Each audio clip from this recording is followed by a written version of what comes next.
¿Qué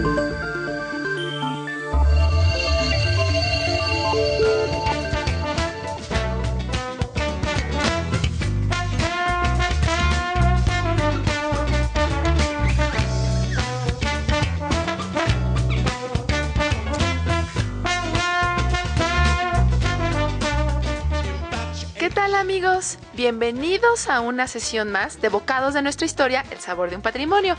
Y ahora, en nuestro tercer programa, vamos a tratar sobre todo lo que es la alimentación y los significados dentro de la comunidad judía. Y bueno, desde aquí, antes de comenzar a degustar unos ricos latkes, vamos a dar inicio. Así que, por favor, acompáñennos.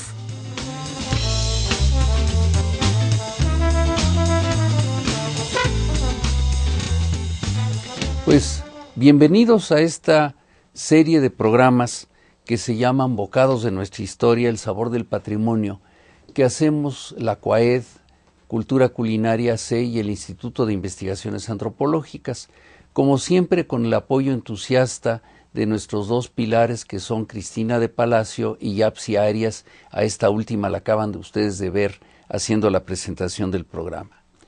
El día de hoy nos vamos a referir, como en toda esta serie, a la relación que tiene la manera de pensar, la ideología, la religión en la alimentación.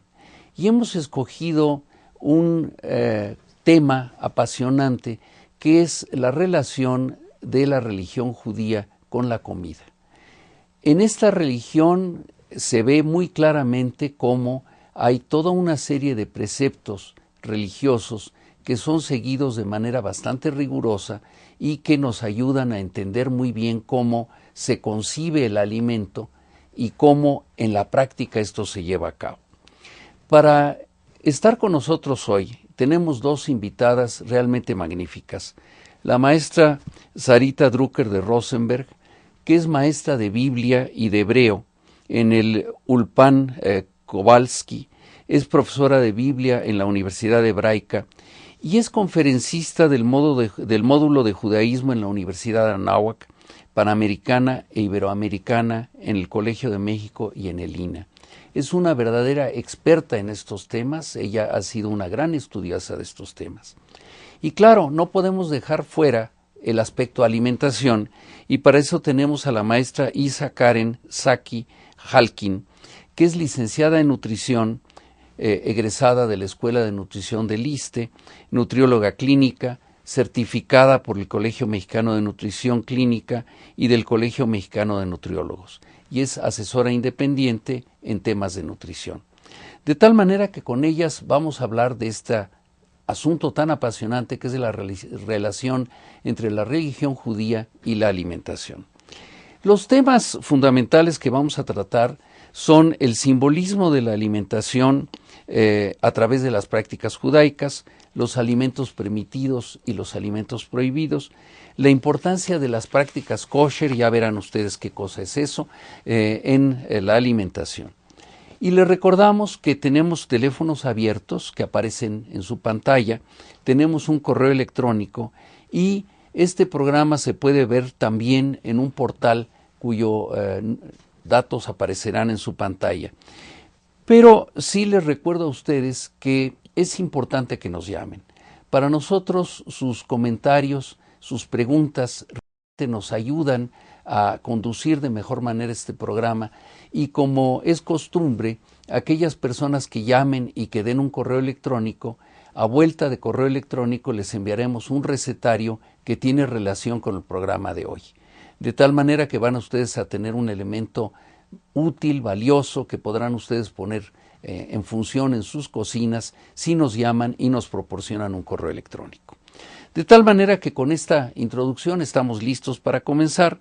Y entonces la primera pregunta, porque pues muchas personas de nuestro público no lo saben, ¿es el judaísmo algo homogéneo? ¿Hay ramas?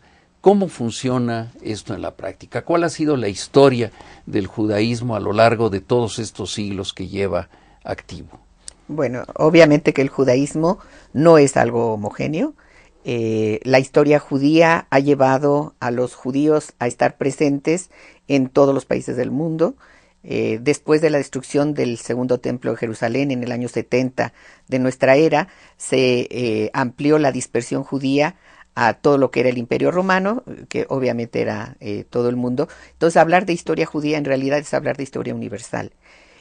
A pesar de la heterogeneidad que generó la presencia en lugares distintos, con historias distintas, con contextos diferentes, se puede hablar de todas maneras de una homogeneidad, y esta se centra alrededor de la Torá, el Pentateuco, los libros de Moisés, y el Talmud, que es la guía de la vida judía.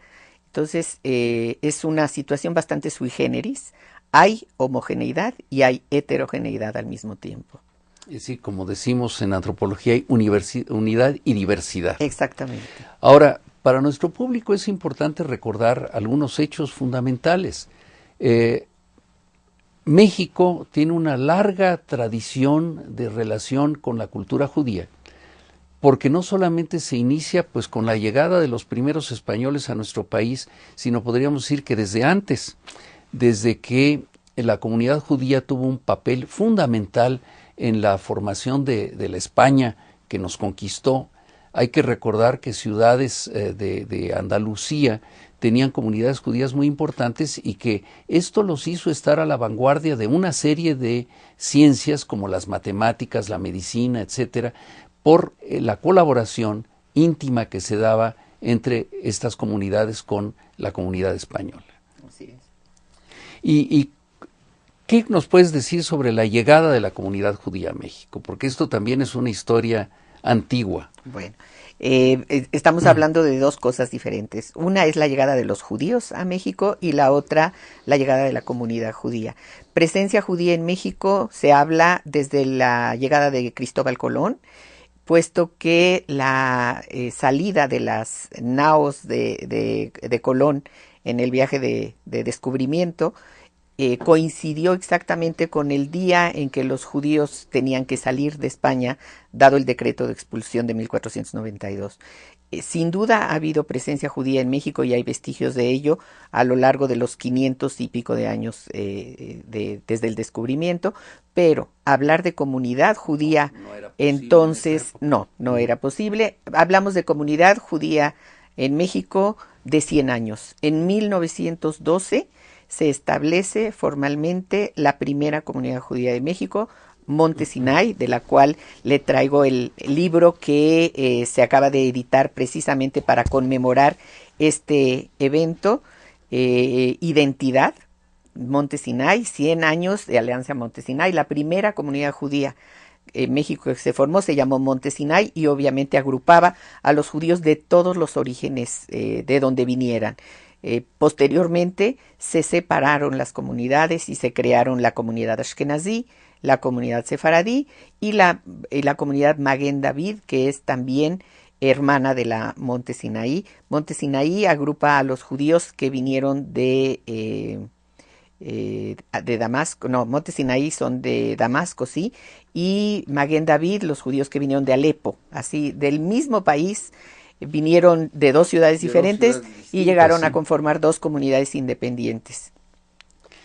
Ahora, yo te quisiera preguntar, ¿cuáles son algunas de estas prácticas alimentarias que son relevantes en el judaísmo? Es decir, vamos a hablar de esto después. Ahorita danos una breve introducción a cuáles son los elementos fundamentales. Claro que sí. De hecho, dentro de la religión judía se habla de un tipo de alimentación que es la alimentación kosher, que es lo que regularmente la gente asocia el hablar de alimentación kosher con el judaísmo. Actualmente, si bien a lo mejor Sarita me va a corregir, sin embargo, en la actualidad no se llevan a cabo las prácticas como tal. Sin embargo, son prácticas muy antiguas, dictadas desde la Torá, en las cuales nos hablaban de el cómo comer bien. O sea, desde las enseñanzas bíblicas se hablaba de cómo alimentarnos, de ahí proviene. Sin embargo, actualmente la comunidad judía, dentro de sus diferentes ramas, ya no se siguen al pie de la letra en muchas de estas ramas los preceptos como tal. Sin embargo, las bases son las mismas en estas 4 diferentes ramas que se mencionaron. La comunidad Ashkenazí, que son los judíos europeos, principalmente los que vienen de Polonia, de Rusia, de Alemania, la comunidad sefaradí, que son los judíos que vienen de España y de Turquía, y la comunidad Maguen David y Monte Sinai. Desde estas 4 diferentes ramas en las cuales hay diversidad con respecto a las costumbres alimentarias, porque son diferentes, al mismo tiempo son, por llamarlo así, son costumbres muy similares. O sea, vienen derivadas de lo mismo. Quiero aclarar algo que mencionaste de la comunidad sefaradí, porque esta es la comunidad que justamente, como lo dijo Sarita, sale de España y se va a Oriente, pero sobre todo a Turquía. Y mi experiencia en ese sentido fue una delicia, porque yo llego al Gran Bazar de Istambul y de momento comienzo a oír hablar español. Y me doy cuenta en ese momento que mi apellido Vargas es un apellido sefaradí y el apellido Cuervo de mi esposa es sefaradí. Entonces comenzamos a conversar con los vendedores del Gran Bazar en español, en un español antiguo, muy interesante, y claro, lo que obtuvimos fue muy buenos descuentos en nuestras compras. Entonces, esos vínculos ancestrales siguen teniendo una carga emocional.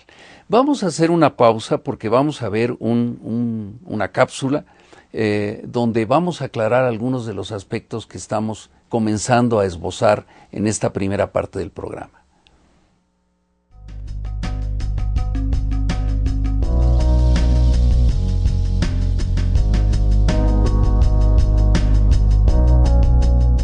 Hola, me da muchísimo gusto darles la bienvenida para hablar de un tema apasionante que ha guiado la historia de la humanidad y nos ha hecho lo que somos, que es la comida. Verán ustedes, yo nací en Argentina hace suficientes años, hija de judíos inmigrantes de Polonia por un lado, de Rusia por otro. Mis abuelos paternos, los Schussheim, venían de Polonia, mis abuelos maternos, los Basiewicz, venían de Rusia, y aunque vivían muy cerquita los unos de los otros en esa época de fronteras muy movedizas, y comían en gran medida las mismas cosas, tenían ciertas diferencias gastronómicas, la más notable de las cuales era el famoso pescado relleno que se hace en varias de las festividades judías. Los polacos lo comen sazonado con azúcar, dulzón. Los rusos lo comen con mucha pimienta. Y esto viene a cuento porque en alguna ocasión, cuando a principios de los años 20 se trató de reconstruir las fronteras entre Rusia y Polonia, a los responsables de hacer esta cartografía histórico-política étnica, se les encargó encontrar algún mecanismo para definir quién había pertenecido históricamente a cada una de las dos naciones. Dio la casualidad de que ambos eran judíos, y entonces fueron de pueblito en pueblito preguntando cómo preparaban el pescado relleno, el gefilte fish. Si lo hacían dulce, se quedaban en Polonia. Si lo hacían salado y con bastante pimienta, se quedaban en Rusia. En mi casa se comía dulce, salado y con pimienta, porque intervenían mi mamá, mi abuela, mi tía, y lo iban condimentando. Como quiera que fuese, quedaba muy rico. Yo no pertenezco a una familia religiosa, pero sí a una familia profundamente consciente de su etnicidad judía.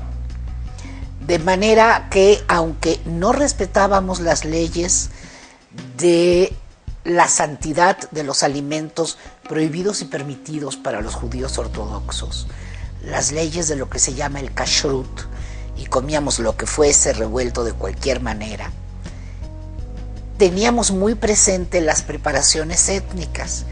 Y de hecho, yo conozco la manera de hacer comida kasher o kosher, como se la suele conocer. Son, sin embargo, el elemento común de algo que se llama comida judía y que cambia absolutamente de una región a otra. Los judíos ashkenazis, sobre todo ruso-polacos, como aquellos de los que yo desciendo, comen cosas que no tienen absolutamente el menor parecido con lo que comen los judíos yemenitas o los judíos sefaradíes o los de Salónica. La judería en la diáspora, en su dispersión por el mundo, se llevó consigo sus rituales, se llevó consigo sus prohibiciones, sus tabúes, y se adaptó a lo que había en el lugar. Así como en México se comen tacos kosher, y en Argentina, por supuesto que las personas ortodoxas comen asado, en los países árabes comen comida árabe, simplemente preparada de acuerdo con las normas que la religión establece. Algo que es importante tomar en cuenta es que la comida judía, particularmente la de Centro Europa, es comida de gente pobre. Los judíos asentados en esa región tenían muchas limitaciones de ejercicio de profesiones, tenían prohibido el ejercicio de la agricultura, estaban prácticamente orillados a ciertas artesanías, trabajos bastante mal pagados, excepto aquellos, por supuesto, que estaban destinados a ser cambistas para las coronas y que vivían de otra manera. De modo que, en general, la cocina que yo conozco es cocina de pobres. Un pollo era un gran acontecimiento. Dice un viejo chiste que para que un judío coma pollo, uno de los dos tiene que estar enfermo, o el judío o el pollo, y grave. Se comían muchas vísceras y muchos platillos exquisitos judíos son vísceras. Por ejemplo, algo que yo no he conocido en otras cocinas, que es el baso. Se hace relleno y no lo he visto usar como ingrediente protagónico en ninguna cocina que conozca. El hígado, por supuesto, pero sobre todo muchas papas. Muchísimas papas que modificaron la demografía de toda la región desde que por allá del siglo XVIII no solo se difundió la papa en Europa, sino apareció una variedad resistente a las largas noches invernales de la zona centroeuropea, y eso permitió colonizar regiones que antes prácticamente no daban ningún tipo de alimento. La papa abrió las fronteras del Volga con Catalina la Grande. Para hoy preparé dos platillos que creo muy emblemáticos, por lo menos de la tradición culinaria de la que provengo yo. No hice gefilte fish por una simple razón: nunca aprendí a hacerlo. Conozco muchas reglas y muchas verdades incontrovertibles al respecto. Sé que se requieren 2 peces de agua salada y 2 peces de agua dulce, pero francamente no estoy tan familiarizada con los peces para saber quién es quién. Y además es un platillo que da muchísimo trabajo y es platillo de festividad. Yo hice comida de todos los días, aunque una de ellas también es esencial en las festividades. Como seguramente saben, parte de las reglas rituales prohíben la combinación de productos cárnicos y lácteos en una misma comida. Hasta donde sé, creo que puedes comer lácteos 3 horas después de haber comido carne, pero carne solo media hora después de haber comido lácteos. Y esto posiblemente esté equivocado, así que tómenlo por favor con un poquito de sal. Pero hay una tercera categoría que se llama pareve, que es un poco como ni tú ni yo. No es cárnico, no es lácteo y puede acompañar a cualquiera de las dos cosas. Yo preparé algo típico de judío pobre de Rusia y de Polonia, que se llaman latkes de papas, que llevan, lo más económico que hay es la papa, una pizquita de harina, cuando hay mucha suerte un huevo, y como decían los viejos judíos, échale bendiciones, así va a salir mejor. Y preparé también un poquito de hígado de pollo, lujo que hoy nos podemos dar con más facilidad que nuestros abuelos, sin necesidad de estar moribundos, o nosotros o el pollo.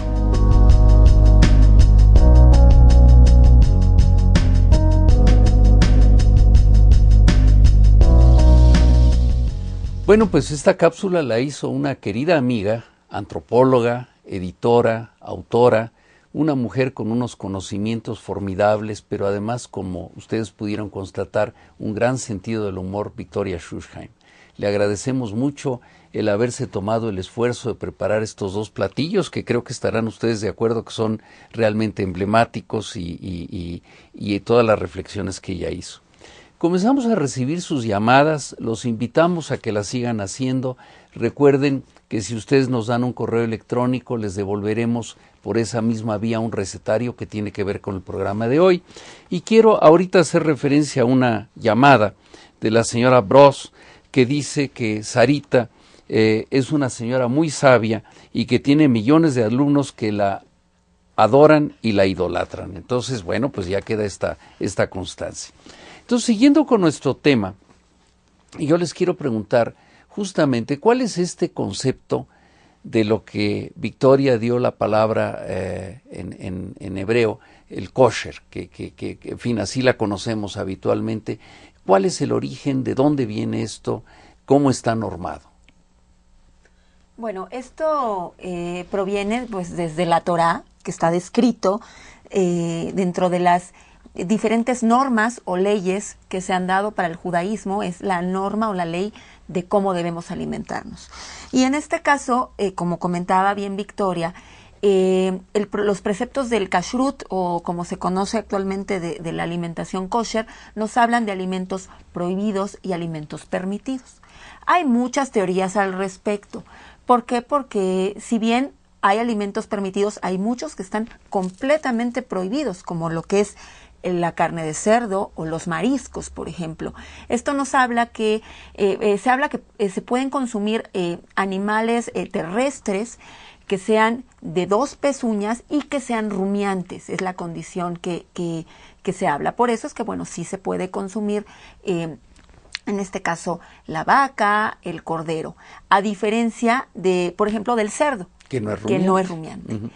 En el caso específico del pescado, los pescados están permitidos siempre y cuando tengan escamas y aletas. Por lo tanto, los mariscos, todo lo que son los mariscos y lo que se le llaman los bivalvos, es decir, las almejas, por ejemplo, están completamente prohibidas. Algo que también que se habla es que no debe mezclarse, como bien Victoria lo comentó, lo que es los productos cárnicos con los productos lácteos. Esto se habla, bueno, desde el punto de vista de lo que se dictamina. ¿Por qué? Porque una cosa es la carne como tal. La carne, al poder contener sangre, no está permitido que se consuma sangre. De hecho, los animales deben de ser sacrificados de una forma específica. Se pretende que los animales no sufran dentro de este sacrificio para poder ser utilizados como un alimento. Y una vez que el animal se ve sacrificado, debe de ser liberado por completo, en este caso de la sangre, ya que, bueno, una de las explicaciones es que la sangre es el alma del animal. Ahora bien, por eso es que la gente que ha tenido la oportunidad de probar la carne kosher se le lleva un proceso de salación. ¿Por qué? Porque la sal se habla que elimina la sangre. En el caso del hígado, que como por ejemplo comentaba Victoria también, el hígado es un órgano que per se bueno, tiene un gran contenido de sangre y se habla que la forma de hacerlo comible, kosher, se tiene que hacer a la parrilla o incluso a las brasas, es decir, esto no es bajo el proceso de la sal. Y bueno, como se comentaba, no se debe de mezclar la carne con los lácteos.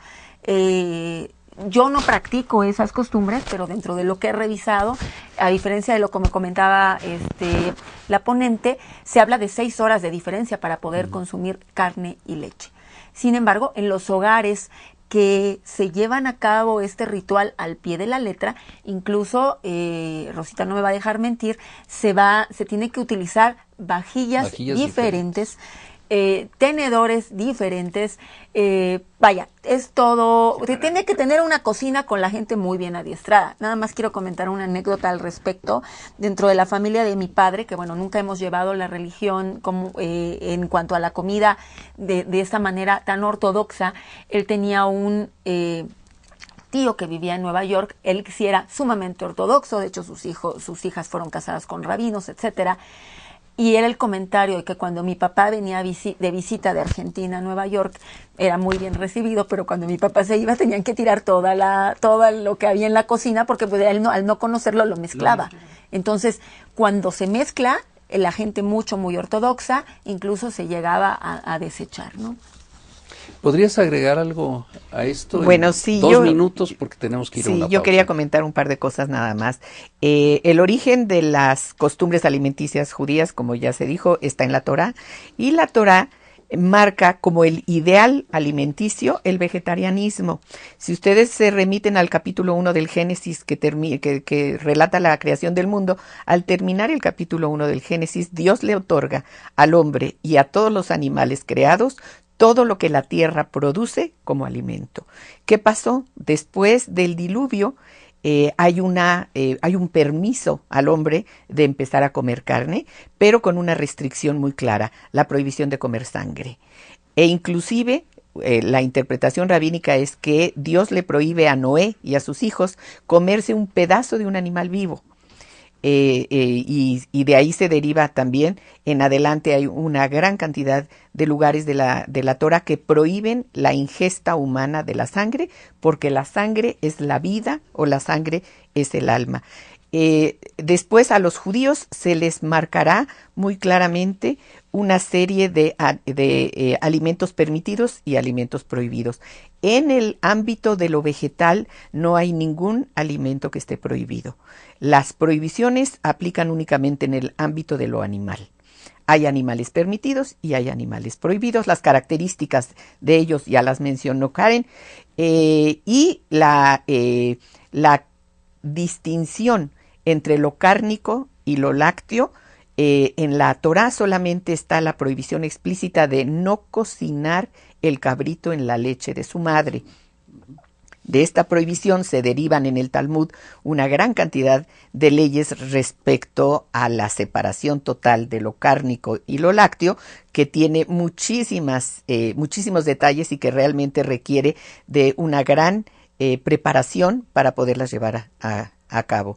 Pero sí, el ideal vegetariano, digamos, es el punto de partida, y la ingesta de carne es una concesión a la naturaleza carnívora, digamos, del hombre, a su deseo de cazar, y para ponerle un límite a lo que sí se puede y lo que no se puede, pero también con instrucciones específicas de cómo matar a aquellos animales que sí tenemos permitido comer, haciéndolo de la manera más humana posible para que el animal sufra lo menos posible o no sufra. Y esto se llama la shejitá, que es la forma ritual de matar a los animales con un solo corte que corta la carótida y la yugular de un solo golpe. Muy bien, pues oyen ustedes lo interesante que es esto y entender el origen de muchas costumbres. Y vamos ahora a una pausa para continuar dentro de un momento. Les recuerdo que estamos esperando sus llamadas, sus comentarios. Los teléfonos aparecerán en pantalla.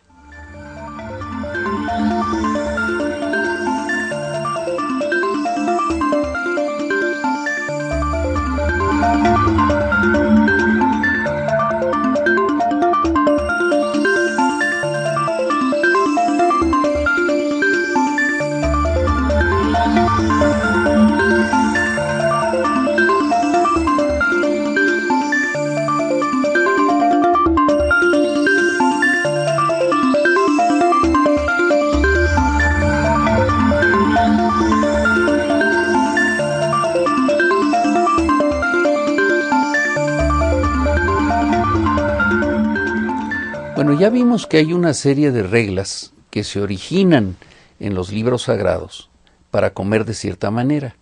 Pero ahora la pregunta es, ¿qué especialistas hay en la comunidad judía para que esto se aplique? Bueno, todas las comunidades tienen un comité que se llama el comité religioso. Y todo lo que tiene que ver con la comida kosher cae dentro de la jurisdicción del comité religioso, que tiene la función de contratar a lo que se llama el shohet, es el matarife, que es la persona entrenada específicamente para la matanza ritual de los animales, de tal manera que estos sean kasher, así como de contratar y adiestrar a los supervisores de la kashrut. Tanto las tiendas como las carnicerías, desde luego el rastro, y los restaurantes kasher tienen que tener un supervisor que está ahí precisamente para checar que todo se lleve a cabo de acuerdo a las reglas y a las normas, que, como dije, son muy complicadas y largas y requieren de un gran entrenamiento. Y de interpretación, seguramente. Las interpretaciones se han ido dando a lo largo de los siglos y los milenios, y las personas entrenadas para esto son versadas en todas las interpretaciones y en las prácticas específicas de las diferentes comunidades. Sí hay algunas particularidades específicas de acuerdo a los lugares de origen con respecto a la kashrut, aunque los principios son exactamente los mismos y se observan con la misma severidad en todas las comunidades. Ahora les voy a hacer una pregunta práctica. Es decir, ahora que vamos a supermercados, a mercados, encontramos que estos productos son ya de venta generalizada. Es decir, si uno observa algunas latas, algunos frascos, ahí pone esto es kosher, se puede consumir, etcétera.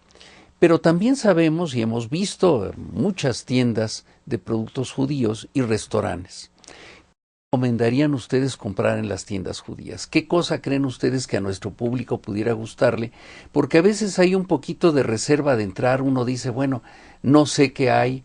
¿Qué cosas serían las que invitarían ustedes al público a que probara de estas tiendas?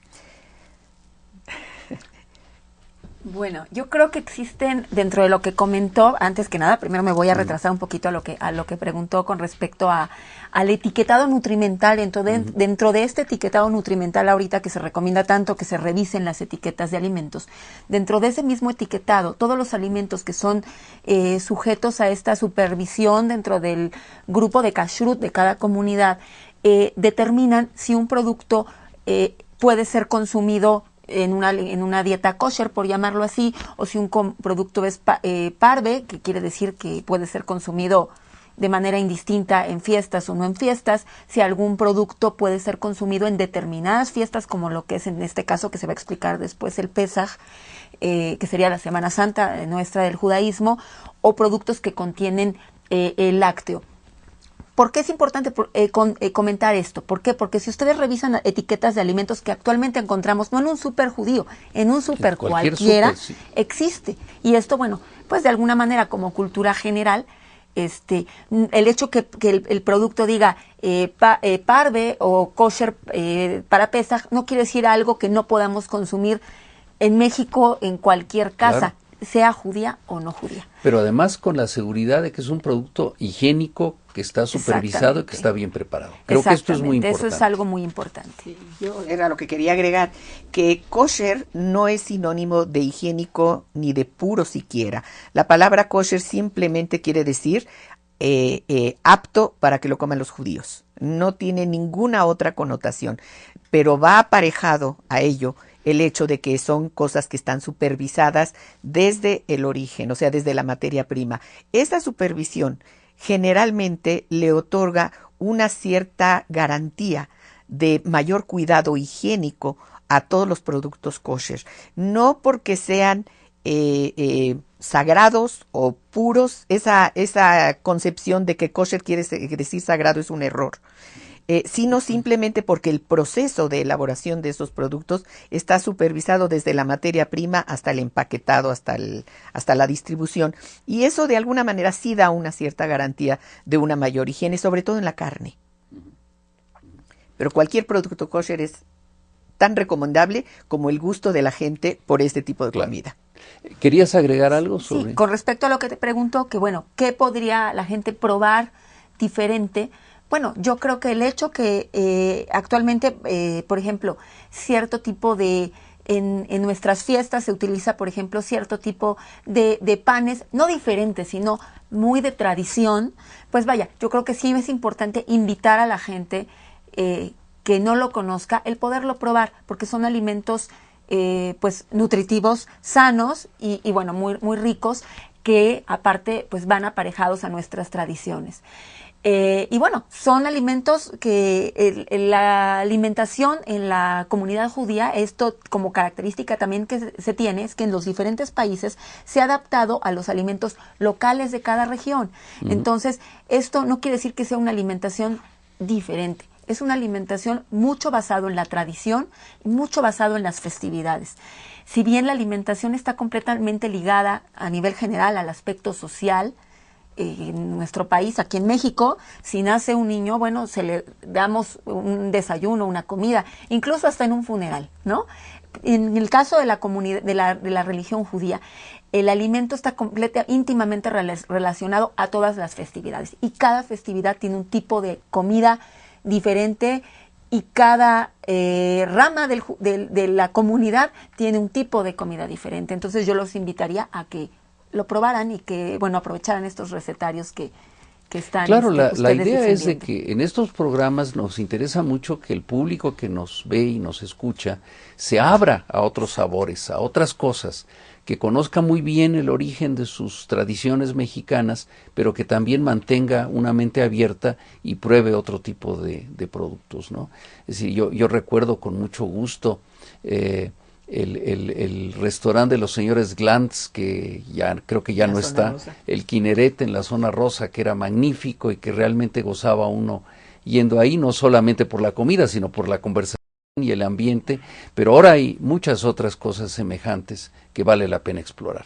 Bueno, vamos ahora a otro aspecto muy interesante que ya comenzaste a mencionar, que es el de las fiestas, porque creo que ahí es donde ve uno realmente digamos, un aspecto fundamental de la vida de cualquier grupo humano.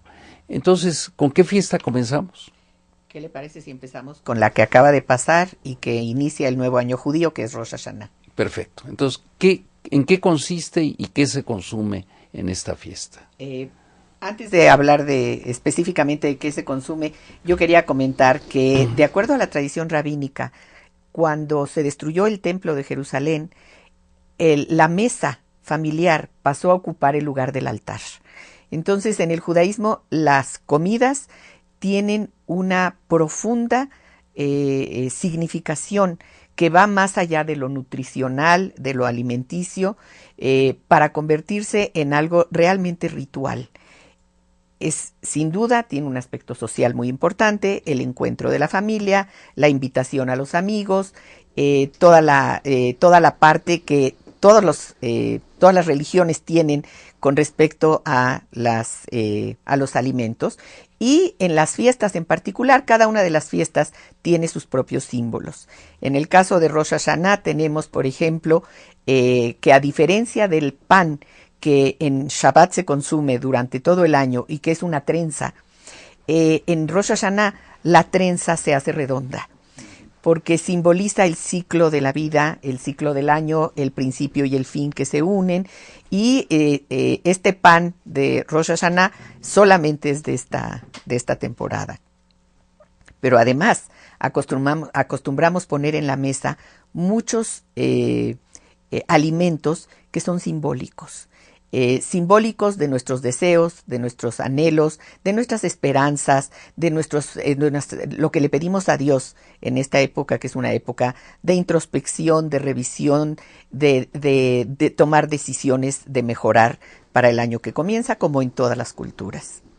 Una especie de balance de lo que ha pasado y lo que esperamos para el futuro, ¿no? Así es, y sobre todo de lo que queremos mejorar. El énfasis está en que siempre el judaísmo nos ofrece la oportunidad de hacer teshuvá, que se llama, de arrepentirnos y de ser mejores. Nadie está sentenciado por sus actos, siempre y cuando sea consciente de que quiere y puede mejorar.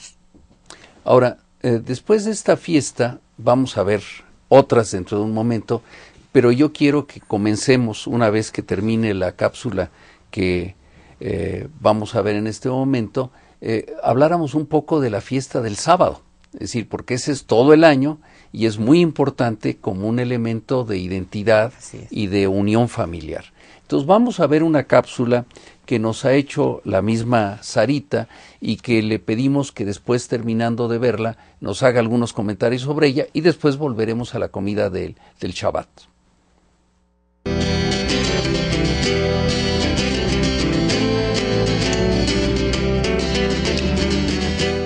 El pueblo judío, que estuvo en dispersión durante 2000 años, en realidad vivió en todos los países del mundo, y de cada región en donde vivieron adoptaron las costumbres y los alimentos locales. Y por eso ustedes encontrarán que habrá judíos que vienen del centro y el oriente de Europa, que se llaman Ashkenazim, que tienen algunos símbolos que probablemente estaban accesibles a ellos en los lugares donde vivían. Están los judíos sefaraditas, que vienen desde la expulsión de España y que mayoritariamente llegaron a México, de Turquía y los países de los Balcanes, y que ellos manejan algunos símbolos diferentes. Y están los judíos de origen árabe, que vienen sobre todo de Siria y Líbano, que también tienen algunos símbolos mucho más parecidos a los sefaradíes que a los ashkenazíes, y entonces procuré presentarles todos ellos para que tengan un conocimiento de cómo son las mesas de Rosh Hashanah de todos los tipos de comunidades de diferentes orígenes. Tenemos en común todos el uso de la miel como una representación de la cultura, y lo que se hace es tomar un pedacito de manzana, mojarlo con miel y bendecir, pidiéndole a Dios que este año que inicia sea un año dulce. Tenemos después, y esta es costumbre sefaradí, la acelga y el poro. La acelga y el poro, ambos en su nombre en hebreo, tienen que ver con alejar y quitar. O sea, no solo pedimos lo bueno y lo dulce, sino también suplicamos que se quite y se aleje de nosotros todo lo malo, que se alejen los malos decretos en nuestra contra, que desaparezcan las malas intenciones de quienes intentan hacernos daño. La calabaza de Castilla y el chilacayote también representan nuestro deseo de que en nuestro año que va a comenzar no haya cosas negativas. Y el dátil, que en hebreo se llama tamar, también a través de él expresamos que sea un año, nuestro deseo de que sea un año de rectitud, de cosas buenas, de cosas fuertes. Y tenemos después la granada, que también la granada es una costumbre de todas las comunidades judías. Según una tradición, una granada está formada de 613 granos, y el número 613 en el judaísmo es el que representa la cantidad de preceptos bíblicos que Dios nos ordenó cumplir al pueblo de Israel. Y al abrir la granada y bendecirla, le pedimos a Dios que nuestras vidas estén llenas de buenas acciones y de méritos, como esta granada está llena de granos. Otro símbolo que podemos encontrar en las mesas de todos los judíos de las diferentes comunidades es la cabeza de pescado. Algunas comunidades acostumbran poner una cabeza de carnero, y la cabeza está ahí para que podamos expresar nuestra plegaria a Dios de que en el año que comienza seamos cabeza y no cola, que marchemos al frente en nuestras vidas personales, en nuestra vida comunitaria, en nuestra vida como pueblo, y que marquemos el tono de nuestras vidas. Con respecto a la gastronomía de la fiesta, nuevamente las costumbres varían de una comunidad a otra. Y la comida es obviamente rica y bastante variada. Los ashkenazim estamos acostumbrados a empezar todas las comidas festivas con un entremés de pescado. El pescado tradicional ashkenazí para el entremés se llama gefilte fish, que quiere decir pescado relleno. En su origen, esta receta del pescado relleno era una forma de alimentar a mucha gente con poco pescado, porque el pescado se molía, se cortaba, se molía y se le agregaban otros ingredientes para que rindiera mucho: huevo, pan, verduras, cebolla, zanahoria, etcétera, etcétera, de tal manera que de un solo pescado se pudiera alimentar a mucha gente. ¿Y por qué se llama pescado relleno? Porque originalmente lo que hacían era conservar la piel y la cabeza del pescado, y con el pescado ya preparado, rellenarlo, cocinarlo, podría ser en el horno o hervido en agua, y después, así entero como estaba, rebanarlo y servir las rebanadas, y entonces se veía como un pescado que estaba relleno. Se sigue llamando pescado relleno, pero ya casi nadie lo hace de esa manera, aunque yo recuerdo que mi abuela sí servía la cabeza rellena del pescado, pero esa le tocaba solamente a mi abuelo. El resto de la gente comíamos solamente las bolas del pescado ya preparado. Después del pescado no puede haber comida ashkenazí sin una sopa.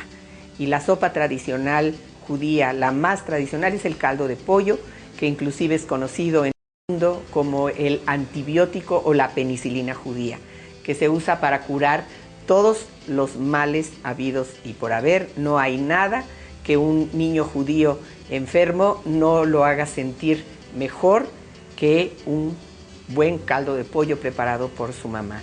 Y en el caldo se acostumbra servir o bolas de matzá, o como en este caso en las fiestas de Rosh Hashanah y víspera de Yom Kippur, una cosa que se llaman kreplach, que son el equivalente de los wontons chinos, la masa rellena de carne, y se sirve dentro de la sopa. Y después el plato fuerte, que puede ser muy variado, pero que se acostumbra a que tenga carne y pollo.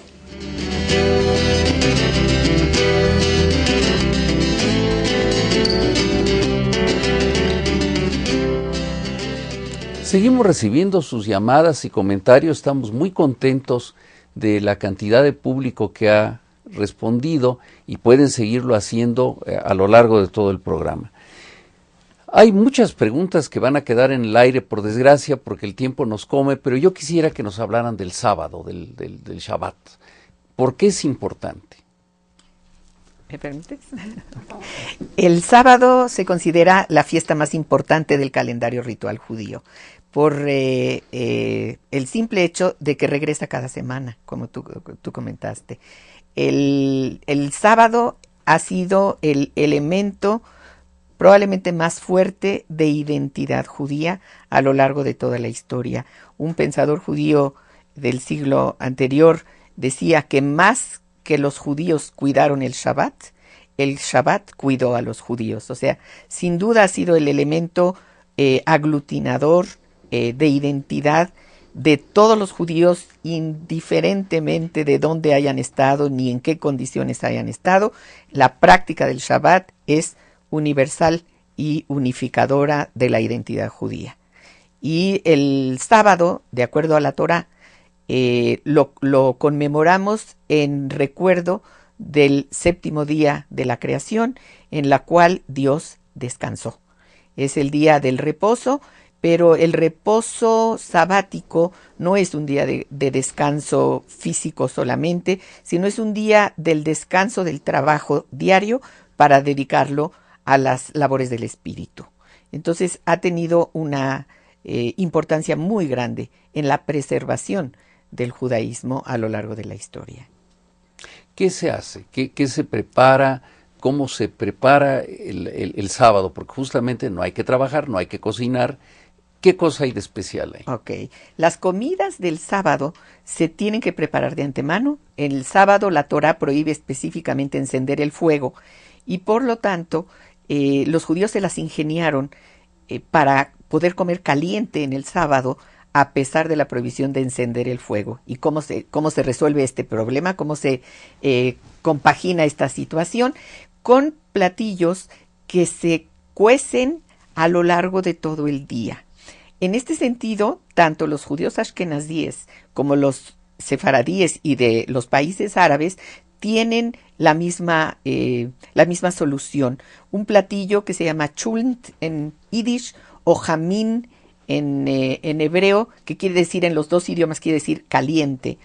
Un platillo que se pone a fuego muy lento o encima de una placa de asbesto o en un horno a fuego muy lento desde la víspera del Shabbat y que se cocina y se cocina y se cocina hasta la comida del día siguiente. Es el que se come a la hora de la comida del sábado y que contiene, según las diferentes regiones de donde vinieran, todas tienen carne, los ashkenazim, papas obviamente, como nos dijo Victoria, algún tipo de grano, cebolla y otro tipo de verduras que hagan que el volumen crezca. Este jamín es el plato típico del Shabbat, que por un lado permite cumplir con el precepto del profeta Isaías que dice que el sábado tiene que ser placentero, y por otro lado permite no transgredir la prohibición de encender el fuego en el Shabbat, puesto que el fuego se queda encendido desde el viernes. Tenemos, por desgracia, solamente 2 minutos. Te pediría yo que nos hicieras un resumen, pero apretadísimo, de las otras fiestas importantes, que son muchas. Claro que sí, pero yo creo que una de las fiestas que no se puede el dejar de hablar es del Pesaj. En este caso es la Semana Santa para nosotros del judaísmo. Prácticamente aquí celebramos la liberación del pueblo judío de Egipto y bueno, la alimentación tradicional de esta fiesta está muy relacionada al tiempo que los judíos estuvieron en el desierto. Lo más característico de esta fiesta es la diferencia con respecto al pan, que es un pan sin levadura, se llama matze o matzah, y que durante un cierto tiempo se tiene que consumir, es decir, durante nuestra Semana Santa, primordialmente lo que no se puede consumir es el pan con levadura, es decir, ningún otro tipo de producto de harina, a diferencia, por ejemplo, de las papas o de algún otro tubérculo, pero básicamente es la matzah. De igual forma, ahí se conmemoran, más bien se celebra en este caso o se recuerda de acuerdo a diferentes platos las diferentes sufrimientos que tuvo el pueblo judío. Se utiliza lo que se llama la raíz fuerte, precisamente por la amargura que el pueblo judío sufrió durante este periodo, pero también en este mismo plato de Pesaj se utiliza también lo que es una pierna de pollo como en simbolismo a la mano fuerte que tuvo Dios para podernos sacar de la esclavitud. Entonces es una de las fiestas más importantes y la matzah o la matze es un alimento emblemático dentro del judaísmo. Bueno, por desgracia tenemos que terminar. Lo único que yo les pediría es si hay algún libro que se pueda conseguir fácilmente para ampliar los conocimientos, porque es algo que nos pregunta el público. O si no lo tienen ahorita en mente, lo podemos enviar por correo electrónico. Se lo vamos a enviar por porque correo. Creo que vale la pena. Sí. Quiero entonces despedir este programa con un agradecimiento muy profundo para la maestra Sarita Drucker de Rosenberg y para Isa Karen Shasky Halkin. Las dos creo que nos han ilustrado de manera muy clara sobre esta relación entre religión y judaísmo, y aprovecho para enviarle un saludo muy cordial a alguien que nos debe estar viendo y que todos conocemos, Herbert Weinstein, que espero que nos vea desde Estados Unidos. Pues muchas gracias y los esperamos en nuestro próximo programa, donde vamos a hablar de esto mismo, pero en relación con el budismo. Muchas gracias.